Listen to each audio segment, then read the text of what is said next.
वेदांत सिद्धांत निरूपण। श्री गणपति बोले, हे ब्राह्मणों, मेरी प्रकृति से ही उत्पन्न कार्य ब्रह्म का स्वरूप मैंने वर्णन किया है और आप लोगों ने सुना भी है। चतुर्विंशति तत्वों से ही ब्रह्मांड पिंडात्मक ये सब चराचर जगत समूह दृश्यमान है। और हे महर्षिगण, पंचकोश सब पिंडों में व्याप्त होकर मेरे स्वरूप को निसंदेह ढके हुए हैं। परंतु तत्वज्ञानी सब पिंडों में पंचकोश का समन्वय जानकर सब स्थानों में मेरी शक्ति की अद्वैतता का अनुभव करते हैं। हे विज्ञों, मेरी प्रकृति ही माया नाम से अभिहित होती है। हे विप्रो, यही त्रिगुणात्मिका प्रकृति सदा परिणामनी होती हुई दृश्य का सृष्टि स्थिति लय करती रहती है। हे विप्रवरु, सृष्टि करते समय उस प्रकृति से आकाश, आकाश से वायु, वायु से अग्नि, अग्नि से जल और जल से पृथ्वी उत्पन्न होती है, इसमें संदेह नहीं। और इन पांच तत्वों में से आकाश के ही सात्विक अंश से श्रोत्रेंद्रिय उत्पन्न होता है, वायु के सात्विक अंश से त्वग इंद्रिय, अग्नि के सात्विक अंश से चक्षुरेंद्रिय, जल के सात्विक अंश से रसनेन्द्रिय निसंदेह उत्पन्न होता है। हे ब्राह्मणों, पृथ्वी के सात्विक अंश से घ्राणेन्द्रिय उत्पन्न होता है। अहो, इन पांचों तत्वों के समष्टि सात्विक अंश से मन, बुद्धि, चित्त और अहंकार उत्पन्न होते हैं। हे श्रेष्ठ ब्राह्मणों, संकल्प विकल्प करने वाला मन है, अहंकार करने वाला अहंकार है, निश्चय करने वाली बुद्धि है, स्मरण करने वाला चित्त है, क्योंकि यह सब संस्कारों का आकर है। इन्हीं पांचों तत्वों में से आकाश के राजस अंश से वागिंद्रिय, वायु के राजस अंश से पाणेन्द्रिय, अग्नि के राजस अंश से पादेन्द्रिय, जल के राजस अंश से उपस्थेन्द्रिय और पृथ्वी के राजस अंश से गुदेन्द्रिय उत्पन्न होती हैं। इन पंच तत्वों के समष्टि राजस अंग से प्राण आदि पांच वायु उत्पन्न होते हैं। अहो, उपवायु नाग, कूर्म, किरकर, देवदत्त और धनंजय भी उक्त पांच वायुओं के अंतर्गत ही है। इन पांचों तत्वों के समष्टि तामस अंश से पंचीकृत पंच महाभूत उत्पन्न होते हैं। हे ब्राह्मणों, सूक्ष्म राज्य स्थूल इंद्रियों से सदा अगोचर है, क्योंकि स्थूल जगत पंचीकृत पंच महाभूत से उत्पन्न है। हे ब्राह्मण, सूक्ष्म पंच महाभूतों से पंचीकृत स्थूल पंच महाभूत कैसे उत्पन्न होते हैं, उसका प्रकार मैं कहता हूं, समाहित होकर सुनो।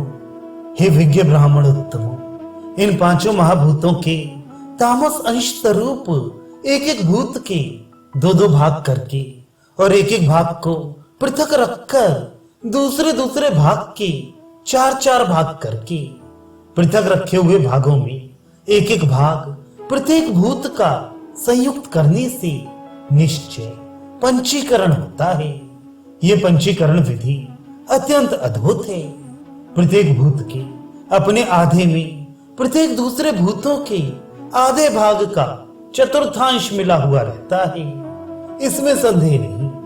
हे महर्षि, जैसे पंचीकृत आकाश में अपंचीकृत आकाश का आधा भाग और दूसरे प्रत्येक अपंचीकृत भूतों के अर्ध भाग का चतुर्थांश अर्थात अपर प्रत्येक भूतों का अष्टमांश मिला हुआ है, इसमें संदेह नहीं। इसी प्रकार प्रत्येक भूत में मिश्रण जानना चाहिए। इन पंचीकृत पंच महाभूतों से ही प्रत्येक स्थूल ब्रह्मांड निरंतर उत्पन्न होता है, इसमें संदेह नहीं। प्रत्येक ब्रह्मांड भी ऊर्ध्वधो रूप से नाना आश्चर्यमय चतुर्दश भुवनों में विभक्त है। उन प्रत्येक ब्रह्मांडों में उद्भिज, स्वेदज, अंडज और जरायुज, ये 4 प्रकार के स्थूल शरीर उत्पन्न होते हैं। हे विप्रश्रेष्ठ, इनके अतिरिक्त दैवी सृष्टि की उत्तम विचित्रता इनसे कुछ विलक्षण ही है। शरीरों का अभिमान रखने वाले जीव और अनंत ब्रह्मांडों के अभिमान रखने वाले ही ईश्वर हैं। हे महर्षिगण, इस प्रकार से पिंड और ब्रह्मांड की एकता प्रतिपन्न हुई। हे विप्रवरों, आप लोग इसमें विस्मय न करें। हे ब्राह्मणों, ब्रह्म में ही अविद्या और माया रूप आवरण के द्वारा जीव और ईश्वर का भेद कल्पना किया गया है। शरीर का अभिमान रखने वाला जीव ब्रह्म का प्रतिबिंब है। वह जीव स्वभाव से ही ईश्वर को अपने से भिन्न समझता है। हे विप्रो, उपाधि के भेद से जीव और ईश्वर में भेद दृष्टि जब तक रहती है तब तक जन्म मरण प्रवाह रूप ये संसार कभी और किसी प्रकार निवृत्त नहीं होता है।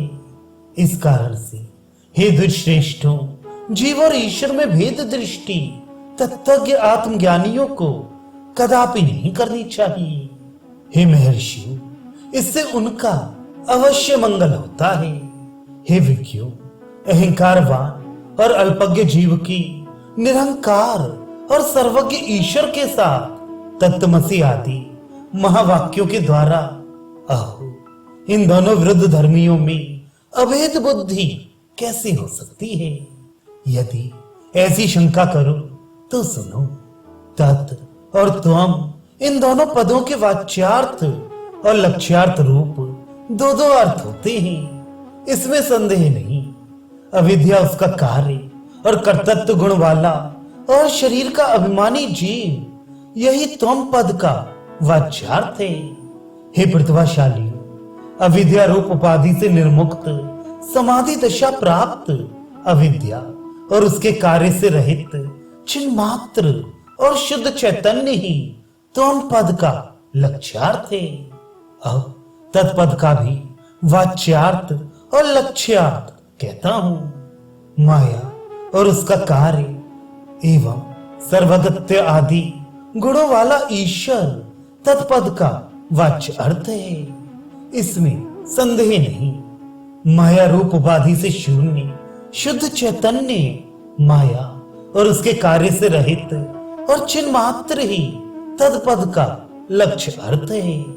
हे विप्रश्रेष्ठ, इस प्रकार से जीव और ईश्वर में चैतन्य रूप से अभेद होने में कोई बाधक नहीं है।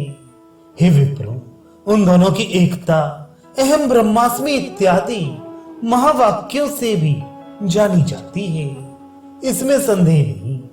हे विज्ञ विप्रवरों, जो सुसाधक ब्रह्म सत्य है, जगत मिथ्या है और जीव केवल ब्रह्म ही है, ऐसा शास्त्रोपदेश से, श्री गुरु उपदेश से और अपने अनुभव से जानते हैं। एवं जिनकी सब प्राणी मात्रों पर ज्ञान योग से सर्वथा ब्रह्म बुद्धि उत्पन्न हुई है, वे ही मेरे ज्ञानी भक्त जीवन मुक्त हैं।